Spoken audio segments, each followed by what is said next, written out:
Hello, I'm U.S. Senator CortezMasto, and I want to welcome you to the annual celebration of Juneteenth. I want to thank the National Juneteenth Observance Foundation for inviting me to speak with you today, and especially Vice Chair Deborah Evans and President Steve Williams. Thanks too to the many people who have contributed to this event during these challenging times. This year, as we again mark this day of freedom and liberation, it's impossible to ignore that America has far to go to fulfill the promise of Juneteenth. It may feel like it's hard to find joy in circumstances like this, but celebration can be a revolutionary act.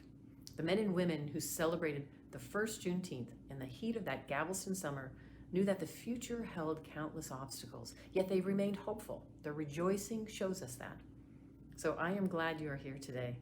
Your celebration honors a proud tradition of celebrating Black history and heritage, and I hope it's a joyous and safe day for everyone. Hi, I'm your Attorney General, Aaron Ford, and today I'd like to talk to you about Juneteenth. For those of you who don't know, Juneteenth is the day that we commemorate the abolition of slavery in the United States. On this day in 1865, the Union's Major General Gordon Granger arrived in Galveston, Texas, with 2,000 federal troops. Assembling the residents, he read General Order Number 3, which informed the people of Texas that in accordance with the Emancipation Proclamation, the slaves were freed. Former slaves rejoiced and spontaneously organized a celebration which became the first celebration of the end of slavery in the United States.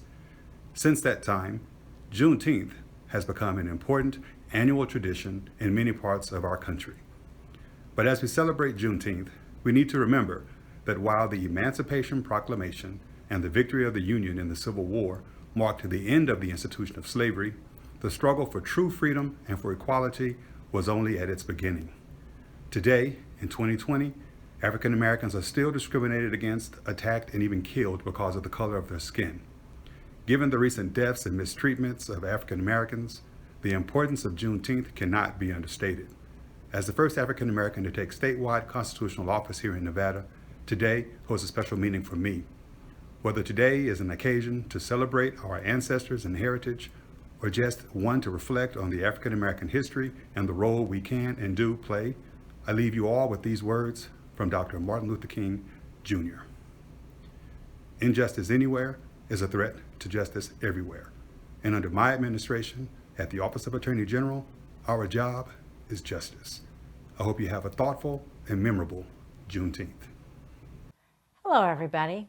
I'm Jacky Rosen, and I'm proud to represent the state of Nevada in the United States Senate. On January 1st, 1863, President Lincoln issued his Emancipation Proclamation, declaring all those who were slaves to be free men and women, and ushering in a new wave of freedom across America. June 19th marks the date in 1865 when President Lincoln's order made it all the way south, and the end of slavery was finally recognized in each and every corner of our country. Juneteenth gives us an opportunity to ponder the consequences of this indescribable chapter in American history. But it's also an opportunity to celebrate the countless contributions the African American community has made to every facet of our American identity. This historic celebration of freedom recognizes the important step forward that our nation took in creating a country that is truly free. Over 150 years later, we still face challenges of racism and inequality in America, and we know that this is wrong.